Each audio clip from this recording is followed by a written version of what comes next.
Boa noite, boa noite, boa noite. Estamos ao vivo em uma live, hoje com convidado. Só aguardando aqui o convidado especial chegar.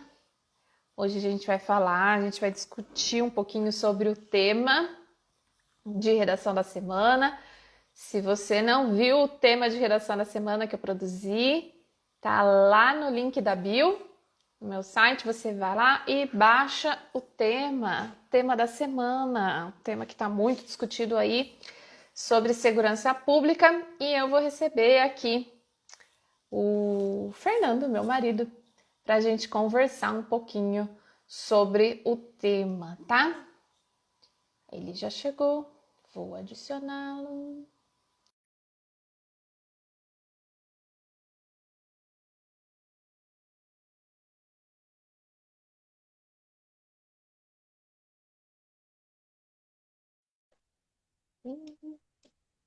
Boa Entrou? noite. Boa noite, Entrou. fã. Lá no Google Quem sabe Classroom. faz ao vivo. É, assim, né? Bom, então vou apresentar o Fernando, né? Para quem não conhece. Fernando, meu digníssimo. Fernando é sociólogo, Fernando Ladeia, sociólogo, foi professor de sociologia e filosofia por muitos anos. Hoje não está mais na sala de aula. E veio aqui bater esse papo com a gente sobre o tema da semana, tá? Então, teve o acontecido aí, né, uma operação lá no Jacarezinho, no Rio de Janeiro, que deixou 25 mortos, né, dentre eles um policial. E aí, o tema, novamente, né, o tema da discussão sobre a questão da segurança pública volta, né? Geralmente, essa época do ano que a gente está, né? Maio, junho, julho, é o momento em que os vestibulares estão se preparando, né? Começando a pensar na elaboração da redação. Então, é um grande tema, um possível tema aí para cair em algum lugar. E pela importância também, né?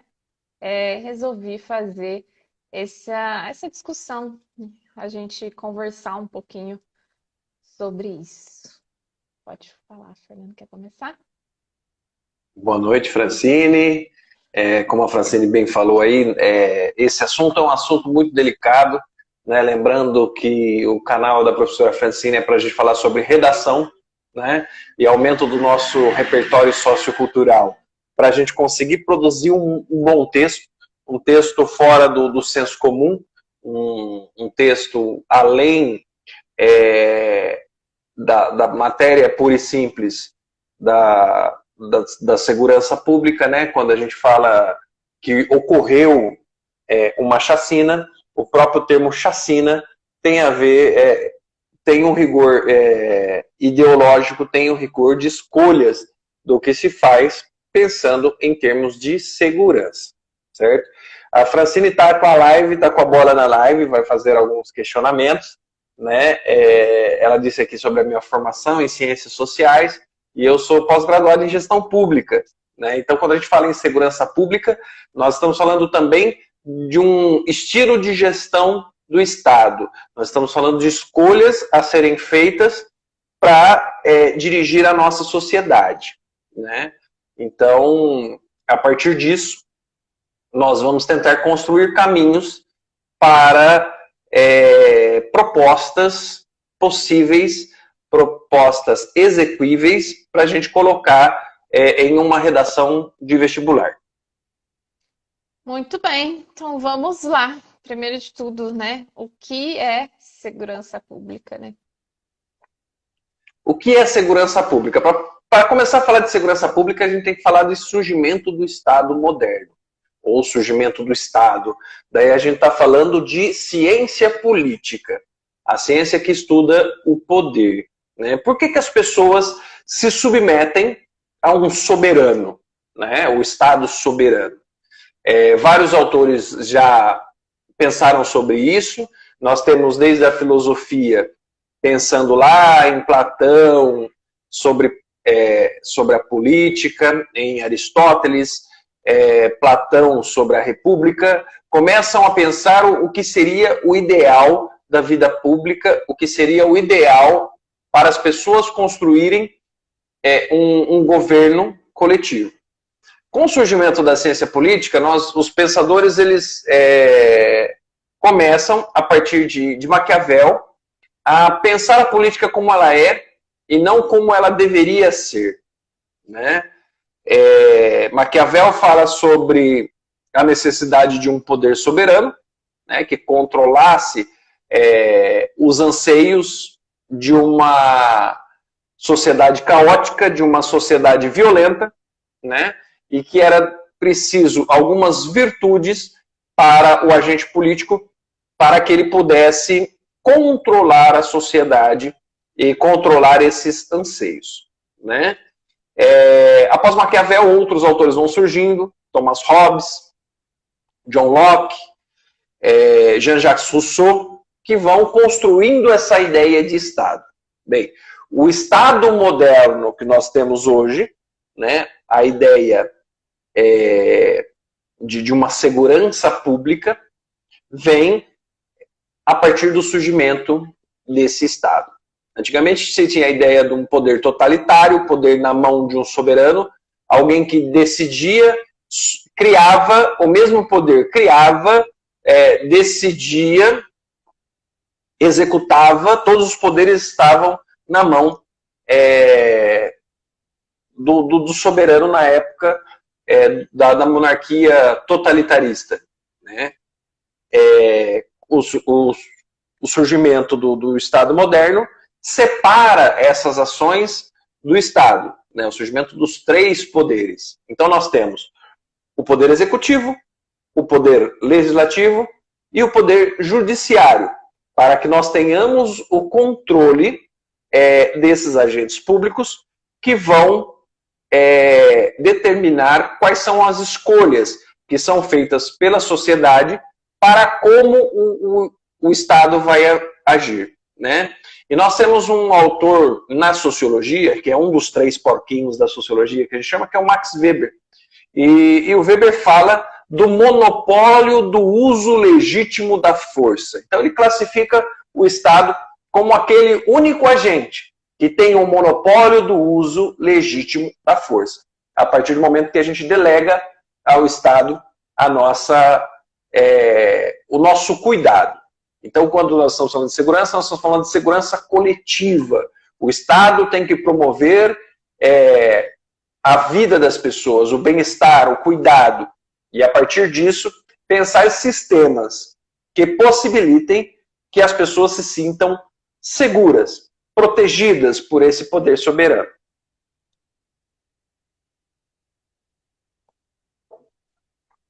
Certo. Então é responsabilidade do Estado, certo?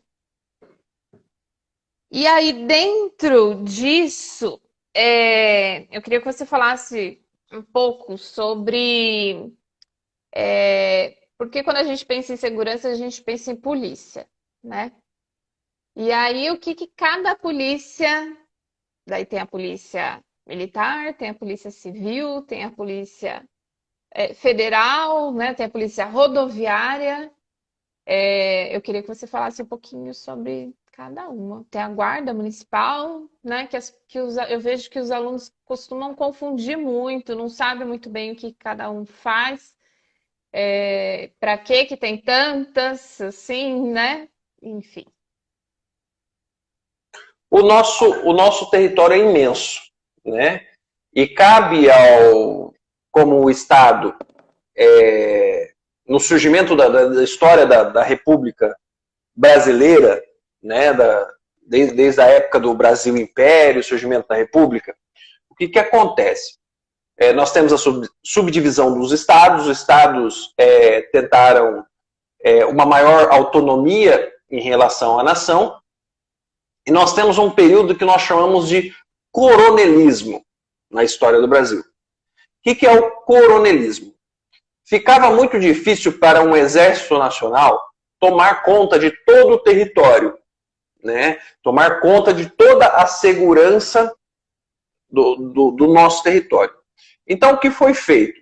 Foi dado pelo Exército Brasileiro a outorga de coronel para grandes donos de grandes propriedades, né, que tinham as suas próprias, hoje a gente chama de milícia, né, mas tinham os seus jagunços, as pessoas que trabalhavam para ele, que podiam andar armadas, que promoviam a segurança das suas localidades, né? Então, o proprietário de terra, ele recebia o título de coronel do Exército, né? E assim foram sendo criadas esses órgãos dentro da federação, né? Esse povo armado para defender o território, né?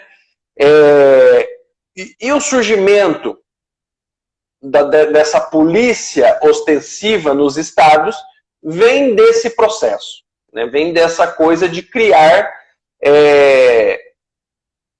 polícias estaduais que dessem conta de controlar o seu território, né? Outorgados pelo Exército Brasileiro. Então, se você olhar em uma hierarquia, por que nós chamamos a polícia estadual de polícia militar?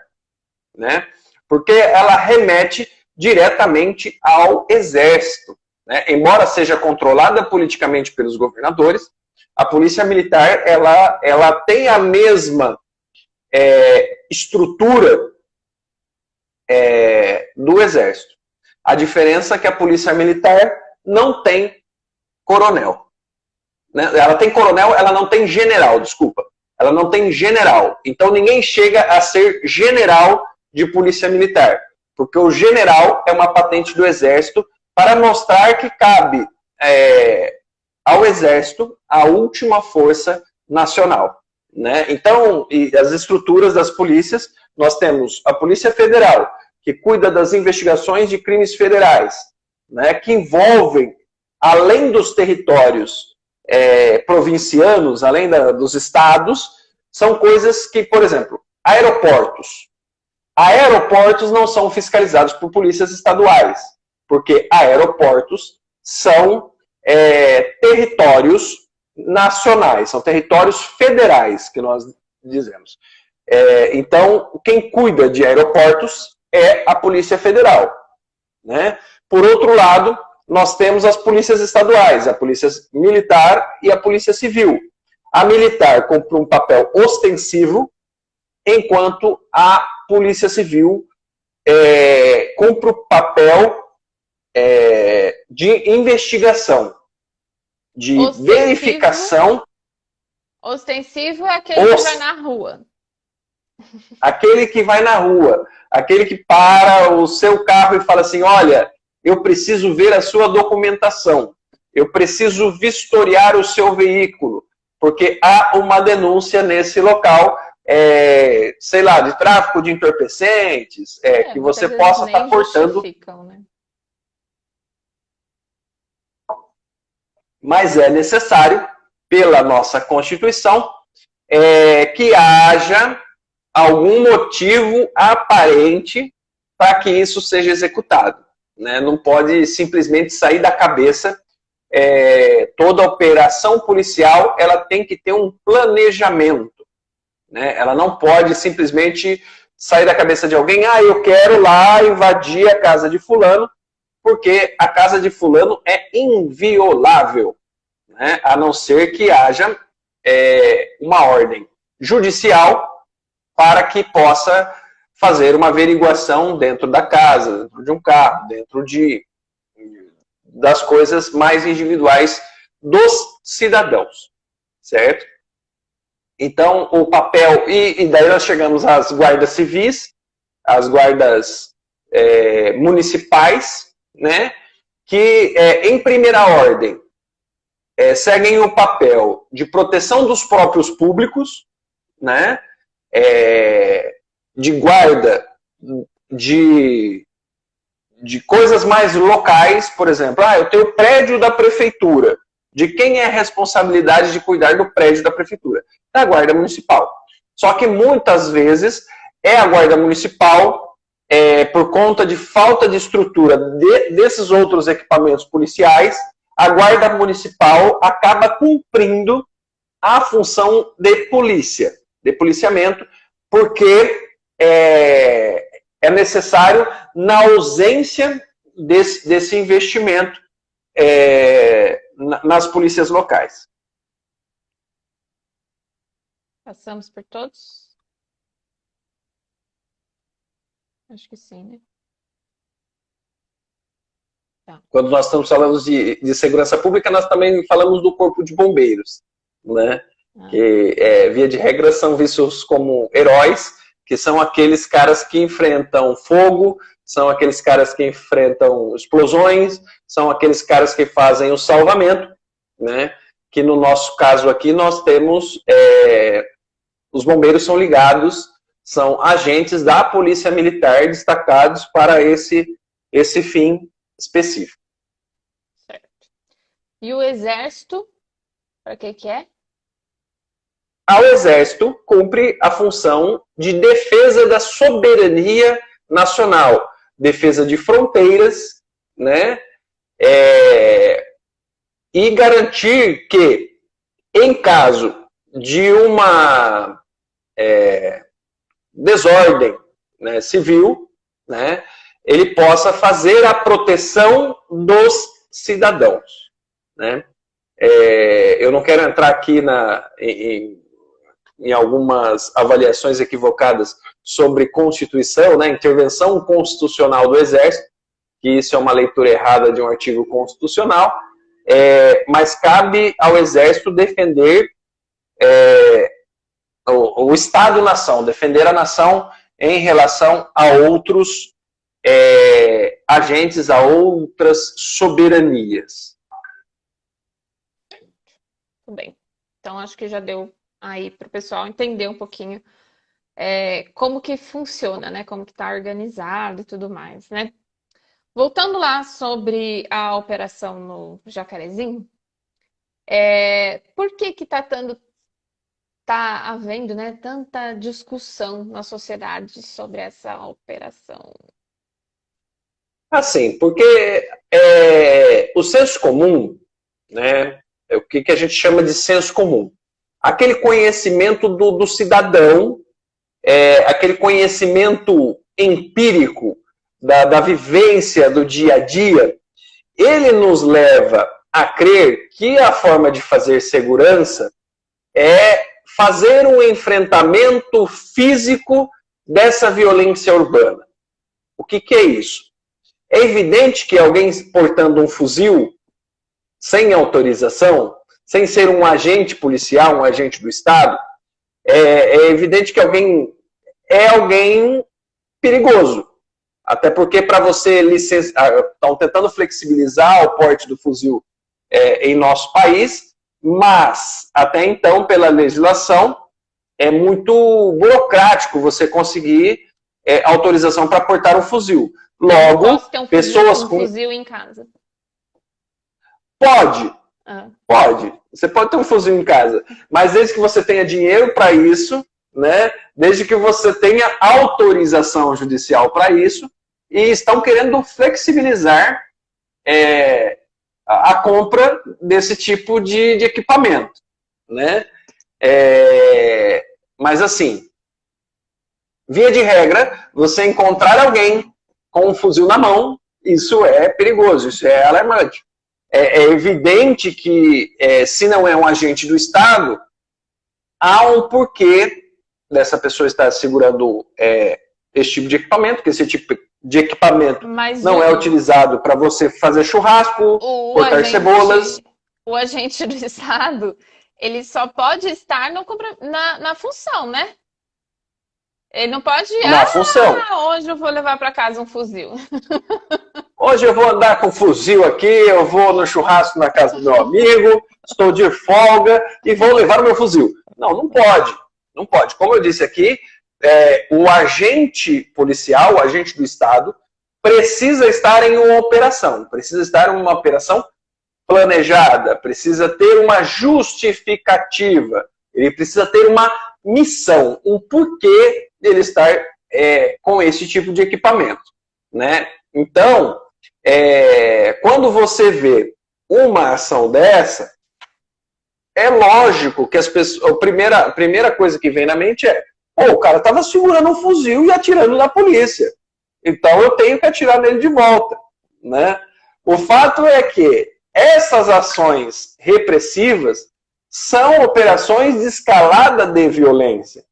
Elas levam a este tipo de ação. Porque, primeiro, ninguém produz fuzil no morro. Ninguém produz droga no morro. Se está lá é porque chegou por alguma via, né? Chegou de alguma maneira. Tem um amigo meu que fala, jabuti não sobe em árvore, né? Se está lá em cima é porque alguém colocou, né? Então nós temos que procurar mecanismos de saber como o jabuti subiu na árvore. E quem colocou o jabuti na árvore? Não simplesmente dar um tiro no jabuti, né? Porque o jabuti está lá, ele é um jabuti. Ele está jabutiando, né? Que é a função do jabuti. E ele não foi ele que subiu na árvore. Se ele está lá é porque alguém colocou ele lá. E o que acontece hoje nos programas de segurança pública é atirar no jabuti, né? O que a gente está fazendo é atirar no jabuti. E eu mato aquele jabuti, ele vai cair da árvore e alguém vai lá e coloca, o mesmo cara que colocou aquele jabuti vai colocar outro jabuti em cima da árvore. Porque eu não resolvi o problema. Eu estou atacando o jabuti que está no lugar errado, né? Então, para se pensar em segurança pública no Brasil ou em qualquer lugar do mundo, a gente tem que descobrir quem colocou o jabuti lá em cima, né? Porque o jabuti não sobe na árvore. E é isso no que acontece no Morro Carioca, né? A gente está dando o exemplo do Jacarezinho. Aquele fuzil não chegou lá sozinho.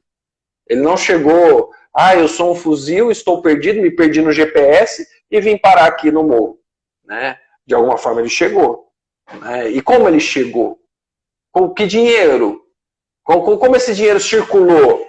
Porque ninguém compra um fuzil, mesmo a criminalidade, ela paga por isso. Por onde circulou esse dinheiro? Né? Então, para a gente sair do senso comum e falar, nós temos que atirar no jabuti, a gente precisa ir além para pensar a segurança pública como um conjunto de ações para saber quem colocou o jabuti na árvore. Você começou falando lá no início, né, sobre o uso da força, né, que é o Estado que detém o uso da força. Queria que você explicasse um pouco melhor sobre isso. Existem muitas ideias e essas propostas podem surgir na redação. Por exemplo, armar a população. Eu posso ter como objetivo de combate à violência, como proposta da minha redação do Enem, eu vou armar a população, porque assim você tem a sua defesa, e na sua legítima defesa você vai atirar em alguém. Bem, ok.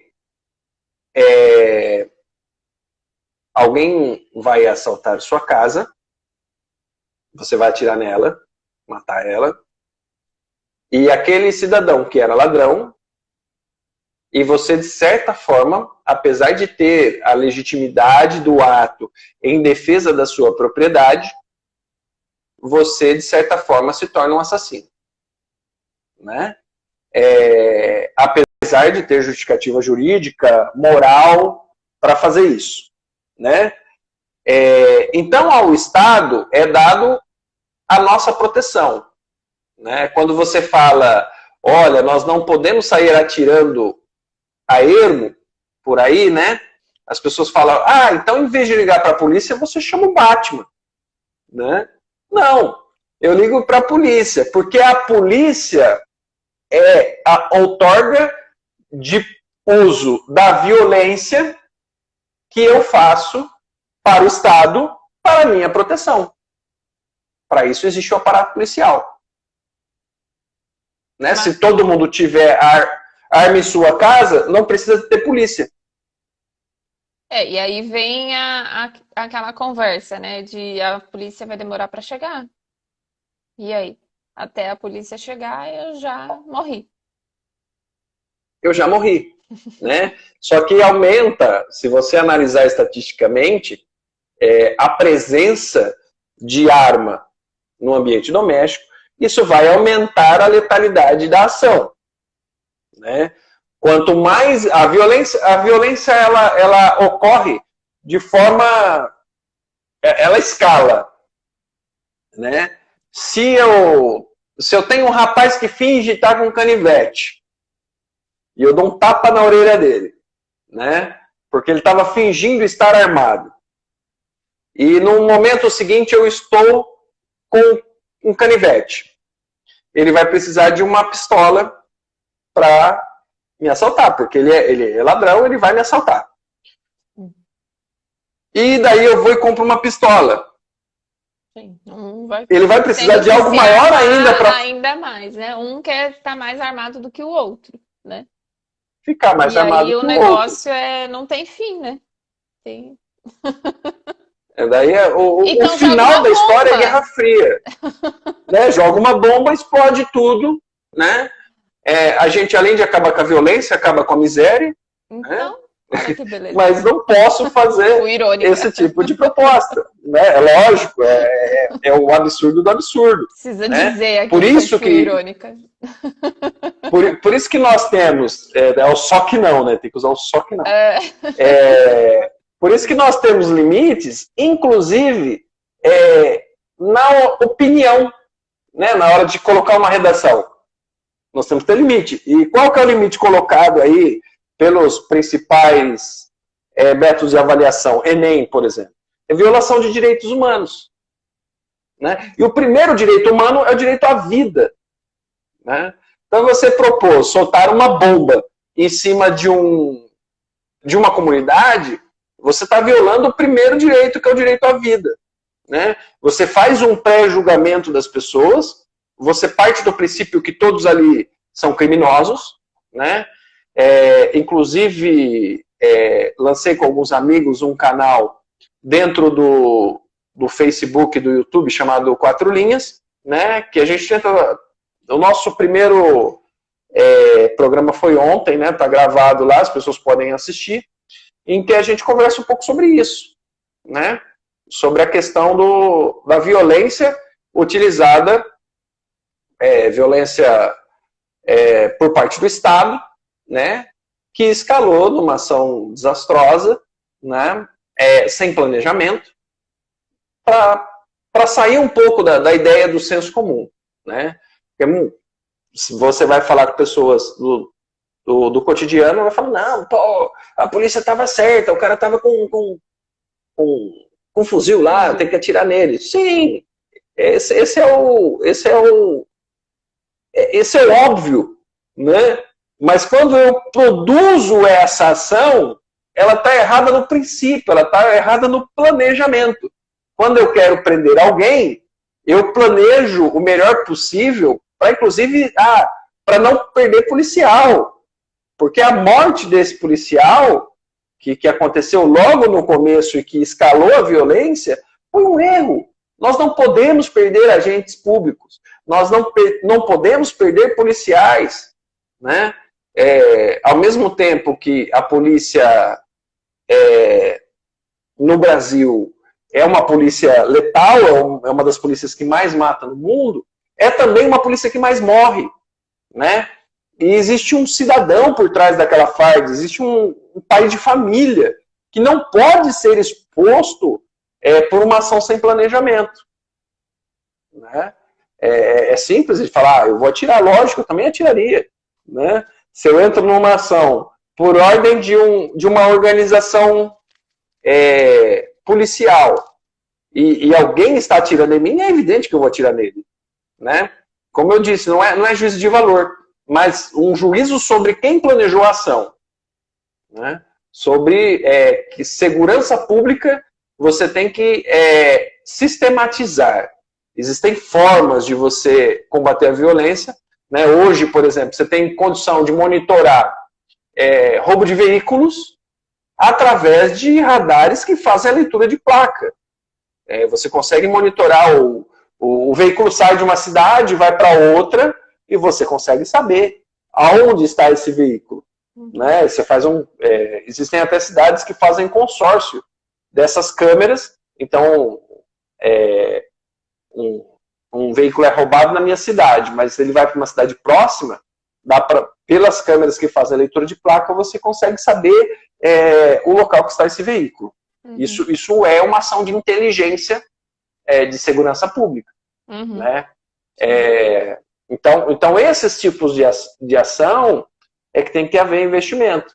Uhum. Você sabe, por exemplo, que a troca de iluminação pública, na cidade que a gente mora aqui, Hortolândia, é uma das poucas cidades no estado que trocou a iluminação toda por LED. Né? Isso reduz os índices de violência. Né? Porque você aumenta a luminosidade noturna, você sabe que a maior parte de ações violentas são feitas à noite. No escuro, né? E no escuro, né? E você sabe que, assim, algumas ações do Estado, bairro asfaltado, quando você vê um upgrade num bairro que não tinha asfalto, e de repente esse bairro passa a ter asfalto, isso muda completamente. Porque você tem maior circulação de veículos, maior circulação de pessoas, né? Você, de certa forma, você tem condições para uma viatura passar por ali, para fazer uma ronda, para fazer algum tipo de orientação. Então, você diminui os índices de violência. Então, essa proposta não precisa e não pode ser uma proposta de aumento de letalidade. Né? Porque, assim... Você falou sobre o... Cortou? Você tá me ouvindo? Tô te ouvindo. Cortando. Ouviu? É a sua internet. Melhora a internet aí na sua casa.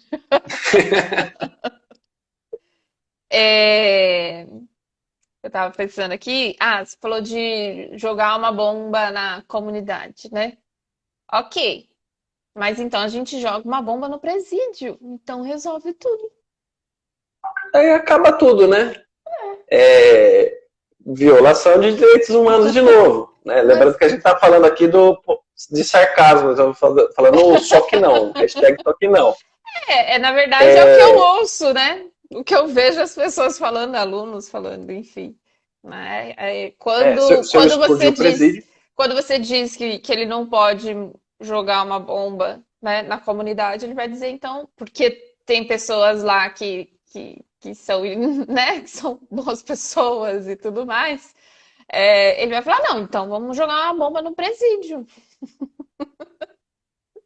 Né? Ou seja, uma pena de morte muito parecida com o que o Hitler fez nas câmaras de gás em 1945, e julgando as pessoas pela sua etnia, né, pelo seu agrupamento cultural. O que acontece é o seguinte: primeiro, que a gente parte do princípio que todo mundo que está no presídio é culpado. Né? Que o nosso sistema jurídico é perfeito e não há distorção no julgamento de nenhum juiz. Né? Então a gente parte do princípio que todo mundo que está lá é culpado.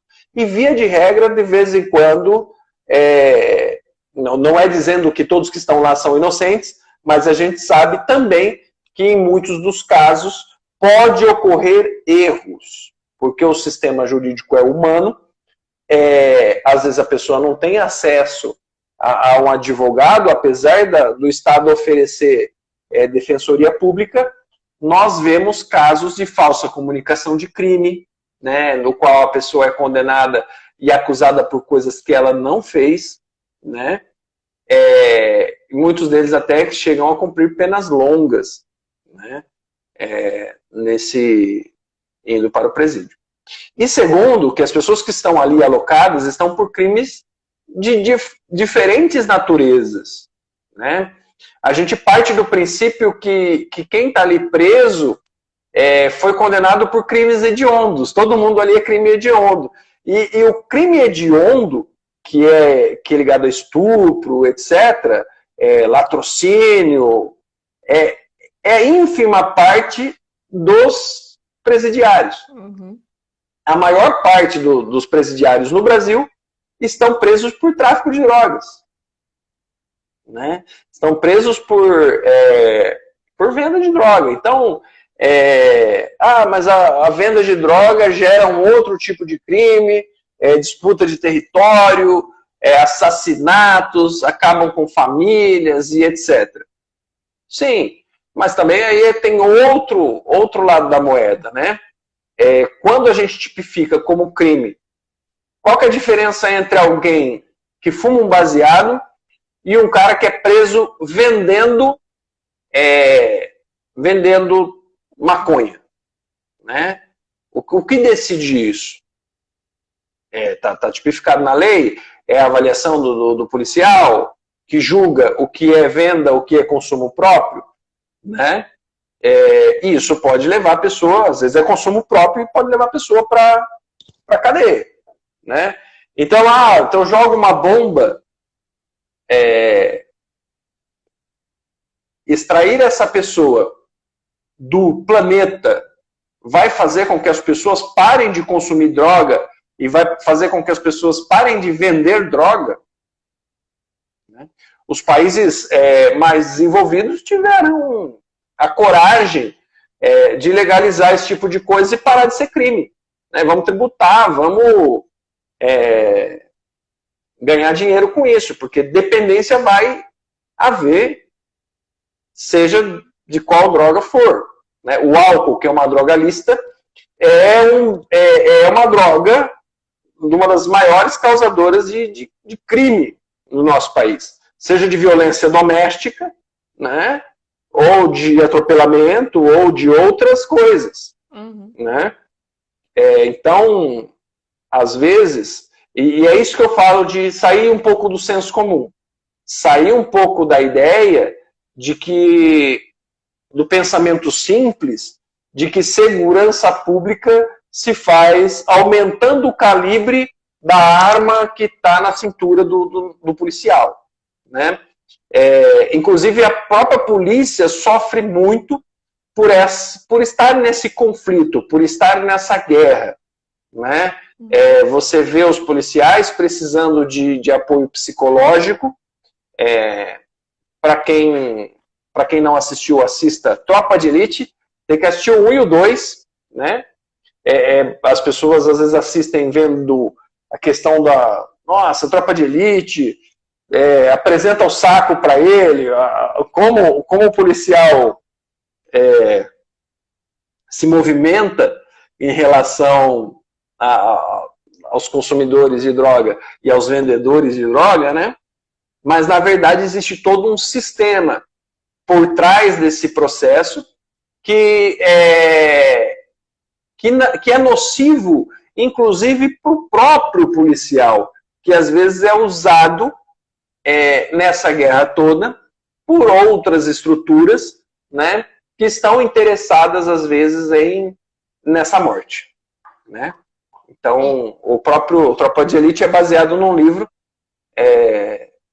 que chama A Elite da Tropa, em que um capitão do BOPE narra os seus problemas reais, né, problemas familiares, psicológicos, gerados por esse sistema policial que nós temos no país. E importante observar, né, que mesmo, voltando lá à ideia da bomba no presídio, né, que mesmo quem está preso por crime hediondo, por incrível que possa parecer, é um ser humano. É humano. Né? Por incrível que possa parecer, é humano. E se ele está cumprindo a sua pena, se ele está com a sua liberdade suspensa, né, por um determinado período, a ideia não é que ele saia de lá pior do que ele entrou, mas que ele saia de lá melhor do que ele entrou. E o Estado não pode operar com o espírito de vingança, né? O Estado tem que operar na medida da lei. E as leis, elas são pensadas para serem equilibradas em sua punição. Para quê? Para que no final do processo, o máximo a se cumprir no Brasil hoje é 30 anos. Pense você ficar 30 anos com a sua liberdade suspensa. Mas se ele pega 30 anos, ele só vai, e ele for uma boa pessoa, ele só vai cumprir 1/3 da pena. Ele vai cumprir só 10 anos. Pense você em 10 anos privado da sua liberdade, né? Além do que, o julgamento moral das pessoas para quem cometeu um crime, isso vai te pesar para o resto da vida.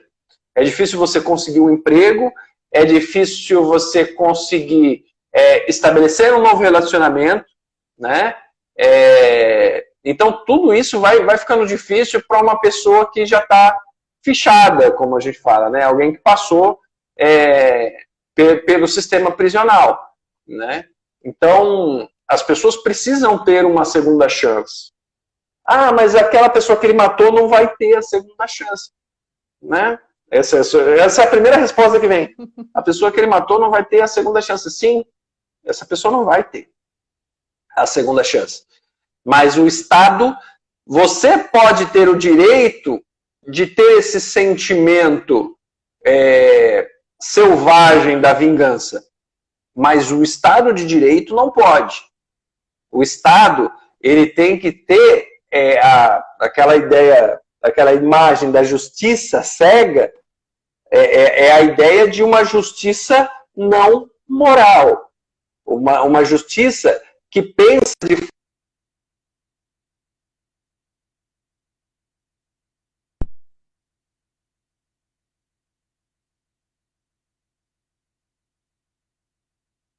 Sumiu a Fran na tela? Fran, você está aí entre nós? Você também. A justiça cega, uma justiça... É uma justiça que não faz uma avaliação moral, é uma justiça que pensa do ponto de vista racional, do ponto de vista de medir delitos e penas. Eu não posso aplicar uma pena para alguém que comete um crime famélico, alguém que roubou um pão para dar para o filho porque está desempregado, né?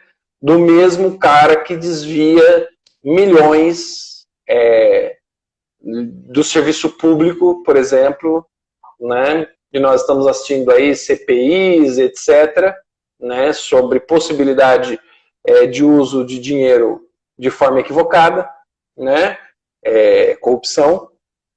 Mas, infelizmente, esses que cometem crimes de larga escala, muitas vezes não são penalizados pelas suas ações. E quem é penalizado é aquele que está tentando de alguma forma, não justificando, mas tentando de alguma forma sobreviver em meio a essa loucura de violência de uma sociedade desigual, né? Mas você acha que o bandido é vítima da sociedade? Não é vítima da sociedade, né? Não é vítima, mas é produto dessa sociedade desigual, né? Porque além algumas coisas, as escolhas, nós temos o nosso livre-arbítrio, nós temos nossas escolhas, mas também essas escolhas ficam limitadas às vezes, dependendo do lugar que a gente nasce, né? Se nós nascemos em lugares melhores, nós temos mais possibilidades de escolha do que aqueles que nascem em lugares em que são expostos o tempo todo à violência e à desigualdade. Uma outra pergunta. Há um outro tipo possível de polícia? Diferente do que a gente conhece? Há um outro tipo de polícia possível aqui no Brasil, né? Alguns projetos tramitam já né, por exemplo, de unificação da Polícia Civil e Polícia Militar. Né, no estado de São Paulo já tem uma proposta há bastante tempo dessa natureza, que você tenha a polícia ostensiva para ações vinculadas a um sistema de inteligência único, né, a uma corporação única, né, porque da forma que é feito hoje, as polícias quase não se conversam de fato, né, cada uma tem as suas ações isoladas, e às vezes falta um pouco de planejamento e de inteligência nessas ações. Tá. E por último que eu queria falar que são possíveis desmembramentos. Tá me ouvindo? Travou? Travou? Tá me ouvindo? Eu estou. Fernando, tá me ouvindo? Oi, Oi, tô pronto. aqui. Tá muito ruim essa internet na sua casa aí. Ó. Você trata de melhorar o seu link aí, viu? Bom, vamos para o último tópico que eu queria conversar um pouquinho com você. Que eu acho que eu não, né? Que eu acho que o aluno pode acabar entrando para esse lado, né? Para esse pensamento dos justiceiros, né? Da justiça com as próprias mãos. E aí? Justiça com as próprias mãos. A gente falou de armamento, a gente falou né, se a gente... Já teve um tempo que as coisas eram assim, né? E a gente chamava de Idade das Trevas, que era uma ideia de ausência de Estado, né? As pessoas faziam justiça com as próprias mãos, a ideia do olho por olho, dente por dente, né? Se você rouba, eu corto a sua mão. Em alguns países ainda existe uma legislação dessa natureza, né? Quando você fala para alguém que pena de morte é violação de direitos humanos, ela pergunta, mas e os Estados Unidos? Isso. Né? A primeira coisa, o aluno sempre vem com essa pergunta, né? Daí você fala, não é porque os países, porque existe a Carta dos Direitos Humanos que todos os países são signatários, né? E seguem à risca esse tipo de ação, porque o direito à vida ele está acima de qualquer outro direito, que nós chamamos de direitos fundamentais, né?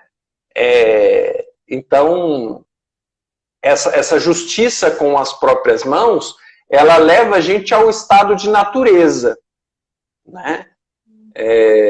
O que é o estado de natureza?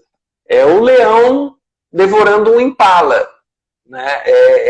A natureza, ela é de justiça com as próprias mãos. Mas quando nós escolhemos viver em sociedade, quando nós abrimos mão da nossa liberdade para que o Estado nos proteja, para que exista uma força para a organização coletiva, nós devemos organizar a sociedade para que ela seja justa a ponto de eu não precisar pensar muitas vezes em agir por conta própria, né? Se alguém me fizer algo, que eu seja indenizado e seja julgado de uma forma a ser justo para com quem sofreu a violência e ser justo para com quem fez a violência, né? A justiça não pode ser apenas uma via única, né? Ela tem que ser a justa medida para ambos os lados. Pô, mas justiça para quem está fazendo uma violação criminal, penal? Sim. Sim. Porque senão o crime ele passa a ser muito mais violento. Mas como passa a ser mais violento? Nós já tivemos experiências, né? Tem um autor que no curso de Direito, né, se lê no Direito Penal logo no começo, chama-se Cesare Beccaria. Né? Na verdade é o Cesare Bonessana, que é o Marquês de Beccaria de Milão, né, que nasceu em Milão E ele fala no século, ele narra ali no século XVIII e coloca algumas propostas de como funciona o direito penal, né? É engraçado que, assim, as pessoas no século XVIII eram condenadas à pena de morte se elas fizessem um duelo em defesa da honra, né? Eles falam, pô, pena de morte, se os caras fizerem o duelo, então um já morreu e o outro é condenado à morte, né? Que pena é essa? Né? Como que eu regulo essas ofensas? E também nós temos dentro dessa justiça a evolução do direito penal, que até pouco tempo atrás você poderia matar a sua esposa em defesa da honra, né? E hoje, que era um atenuante, e hoje é transformado em um agravante, né? Que nós chamamos de feminicídio, matar a mulher por conta do seu gênero, né? Como se a mulher fosse uma propriedade. Isso é um exemplo de evolução da lei, né? Isso é um exemplo de evolução no nosso Código Penal, porque era natural que o marido matasse a esposa e depois colocasse a culpa numa traição para aliviar a sua pena, né? E que isso já não é mais um atenuante e passa a ser um agravante. Esse é um exemplo de mudança de lei. Então, um aluno que queira falar sobre a mudança de lei, ele tem que conhecer o sistema legislativo, né? Saber o que cada esfera, né, do poder público, municipal, estadual ou federal, pode alterar nessas leis, né? Quem altera o Código Penal é a Câmara dos Deputados, que passa pelo Senado e devolve para a Câmara e leva para a sanção da Presidência da República, né? Por exemplo, uma lei como essa. Bom, acho que é isso. Tinha mais alguma coisa que você tinha pensado em falar? Acho que não, né? Acho que é isso. Não, é assim, como a gente está falando de redação, né, a gente tem que pensar o seguinte, a proposta para o Enem ela tem que ser objetiva, né? Essa coisa de, nós temos que conscientizar as pessoas para que elas não sejam violentas, nós temos que conscientizar as pessoas para que elas não usam droga, para que não usem droga, né? Então, assim, o conscientizar, ninguém conscientiza ninguém, né? Nós precisamos ter regras claras, nós precisamos dizer quem faz o quê, como e para quem, né?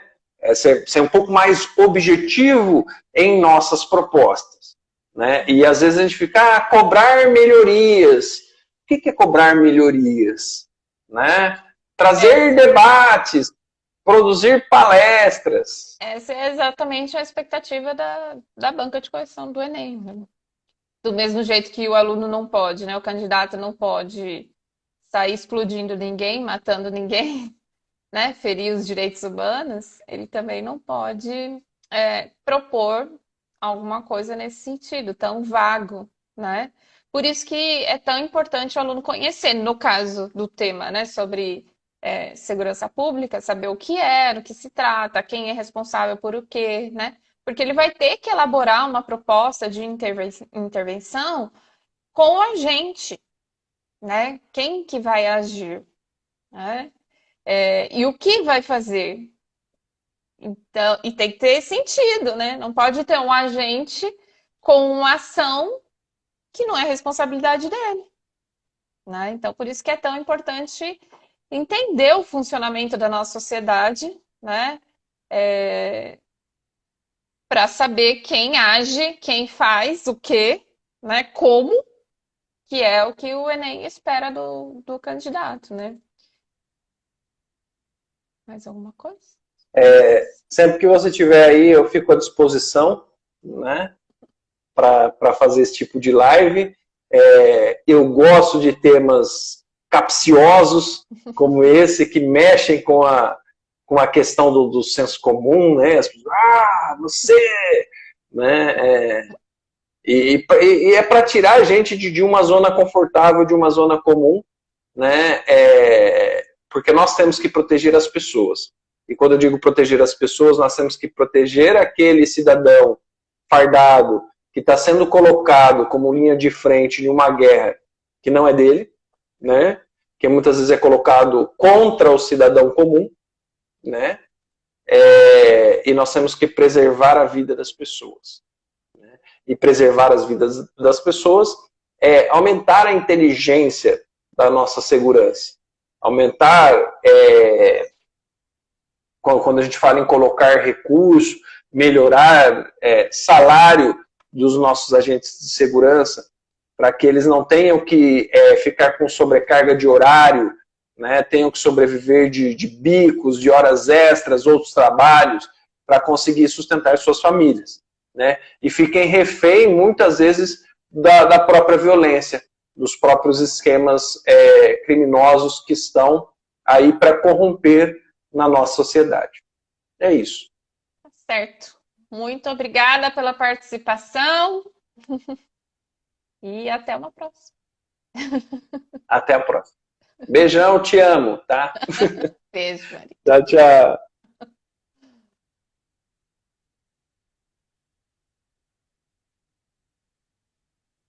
Só você sair. Vai você primeiro. Aí, isso. Muito bom.